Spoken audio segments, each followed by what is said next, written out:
Just tell us how the off season's going and what you kind of overview what you think of your team. Well, we've had a busy off season. We've had a good summer, good participation in the weight room and conditioning program. We've performed well in their 7-on-7s that we've had. As far as the season goes, we have 29 seniors on our roster. So we have a lot of experience coming back, especially on the offensive side of the ball. We return 9 starters on offense, and hopefully that's going to kind of be the group that carries us early until we can get our defense to kind of come together. They're replacing 5 or 6 guys on defense. And that was a unit that carried us a little bit last year until our offense got going week 4. So kind of a little bit of role reversal there. But, I think with 29 seniors, we should have strong senior leadership, and it's what you need to be competitive in 6A. Coach, tell us who might be a dark horse that we don't know about that might be stepping up in the game this year for you. Well, we've got a transfer from Kingwood Christian, Antonio Ruiz. I think that's really going to help us on the offensive side of the ball. He's going to play receiver. We're going to move him around to multiple positions. We've got 7 or 8 senior receivers in our roster, all capable of really contributing.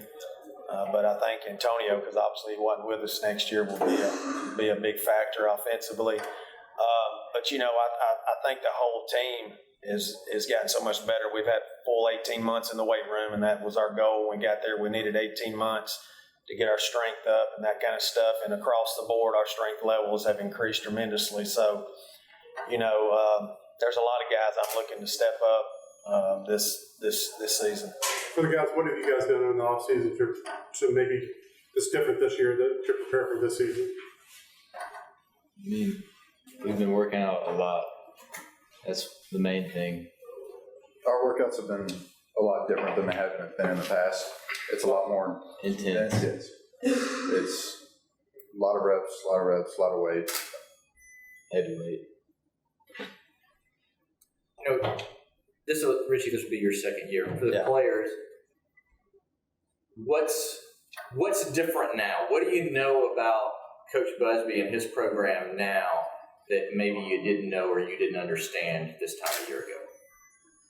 I feel like he just came in and really changed the culture for us. He's going to push us every day to be better. You're not going to have an off day with Coach Busby. You come in, you're going to work. We're going to go hard every day. He's not going to make the practice long, but if you work hard, we'll get out there, and that's pretty much it. What do you think, Nathan? Well, I mean, I've just had a lot more fun. The atmosphere has completely changed. I love it because it's just more intense. Everyone wants to play. Same.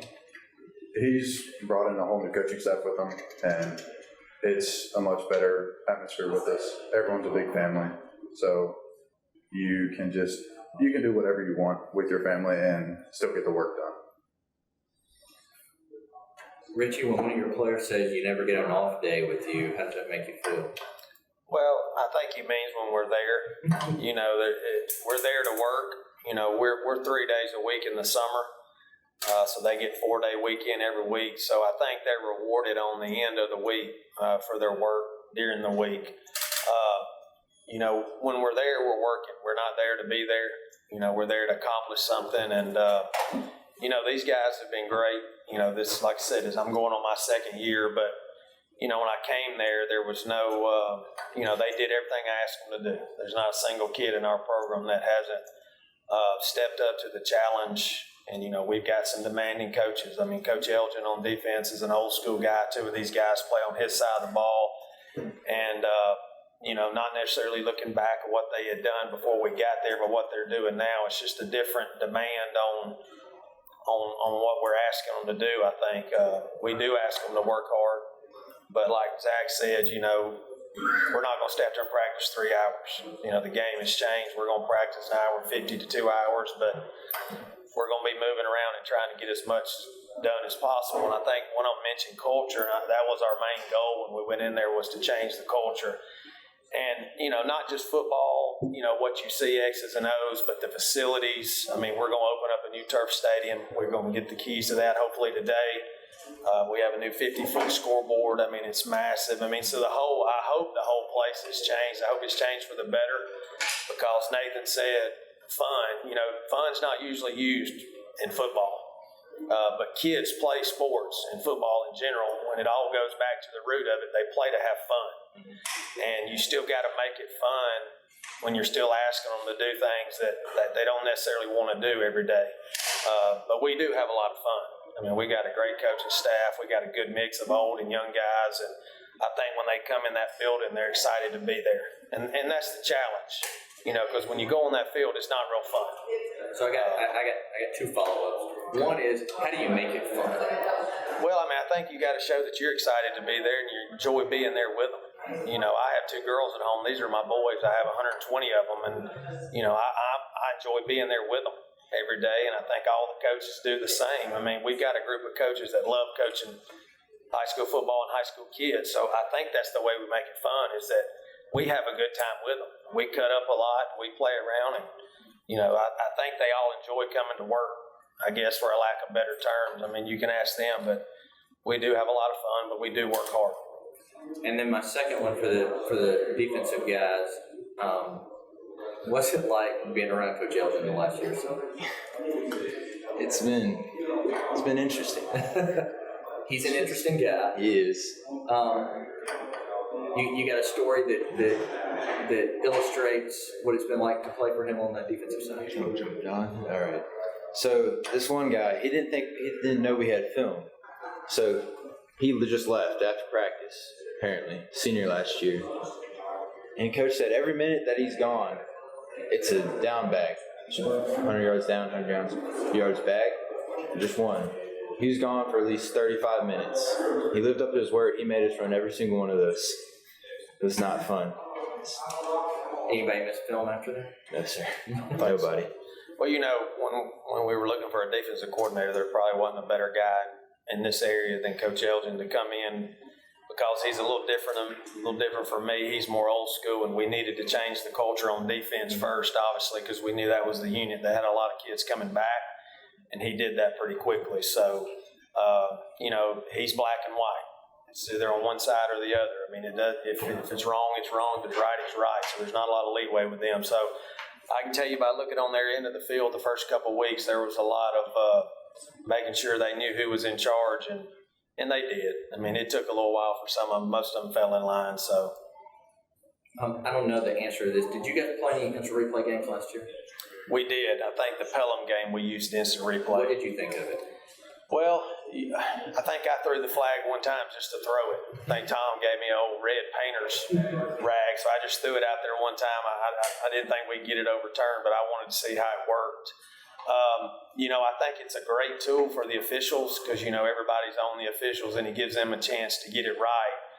And if you've never been an official, which I haven't, but I know the game moves fast on the sideline, and they're there and they're trying to get everything right that they can. I think it just gives them a little protection on helping them get the calls right. Because they leave there on Friday night, the officials want to get it right. The last thing they want to do is deal with something after the game. So I think from that aspect, it's good. I think what's held it up a little bit is probably the cost for most schools.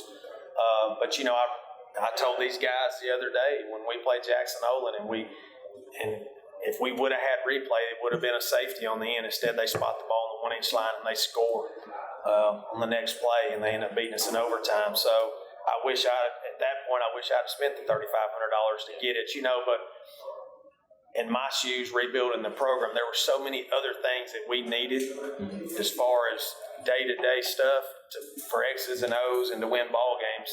The instant replay was kind of down the road, but I do think it's coming. I think it's going to end up being something that's in our game, and I think it's a good thing for the officials and us too. It's just a matter of maybe trying to get the cost down a little bit where it's going to be a little more affordable for the players.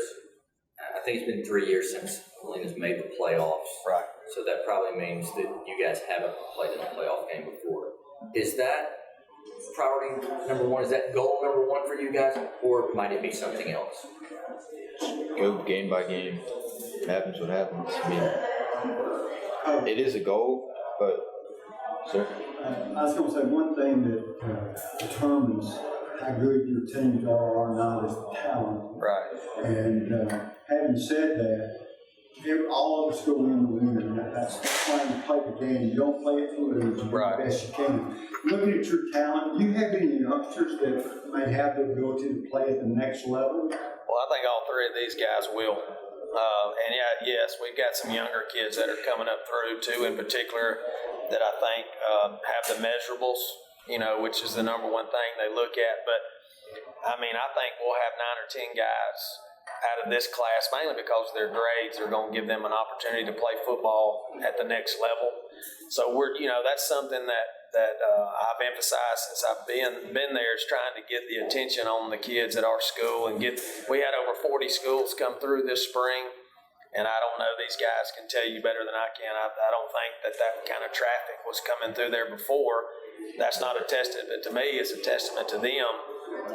But our job is to get those coaches through there and sell our players. So, we're constantly doing all the things that we can do on social media and through connections I have from the past, or Coach Elgin or any of our coaches, and trying to get them through there. But back to your question about the playoffs, I talked to them the other day, and this has been my goal since I've been a head coach everywhere I've been, whether I felt like I had a great team coming back or a mediocre team. Our number one goal is always get in the playoffs. You've got to get in there before you can do anything else. And then, our next goal would be to win the region championship. All right, Coach, we talked about fun a few minutes ago, Yeah. and this is for the players. Typical answer is week to week, but I know there's one team that you guys look forward to playing every year. What's that one game, that one team? Oh. How for all of you guys? No. Okay. Next question is for the coach. Coach, talk about your unsung heroes, your kicking team.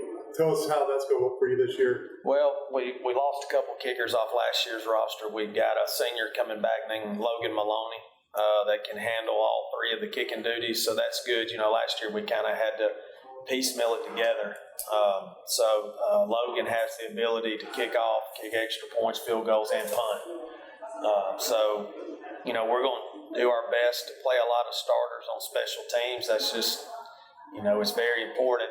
And as soon as you stick some guys out there and try to give some guys rest, you end up costing yourself some points. So, I think we'll be solid in the kicking game, and Logan being a senior, hopefully he can step up and fill that role. I think that's a minute. Yeah, 2 minutes. All right, we're about As you head into your opening game, as you get ready, and you look down the road a little bit, what do you think will be the strong suit of your team when y'all kick off? Will the offense maybe be a little bit ahead of the defense, or vice versa?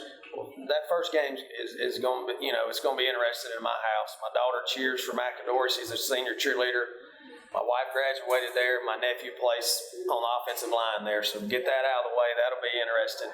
I do think our strong suit early. I mean, we have 4 returners on the offensive line. We'll start with seniors at every receiver position, senior quarterback, and we got a 1,100-yard rusher coming back in Marquise. So, I think offensively,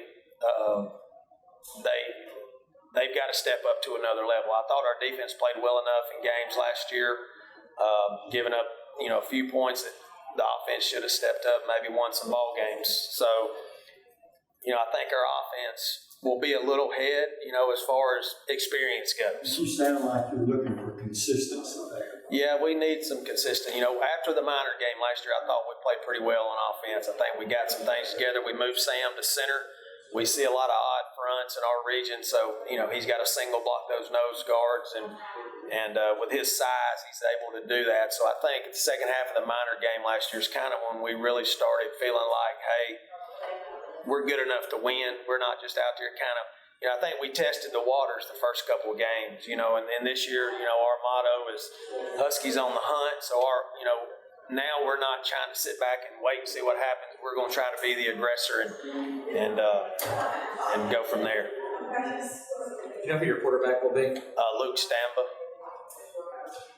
Is that the same guy you guys had last year? Yes, he started every game. Well, he was injured a couple of games, but he was our starter last year. Yeah.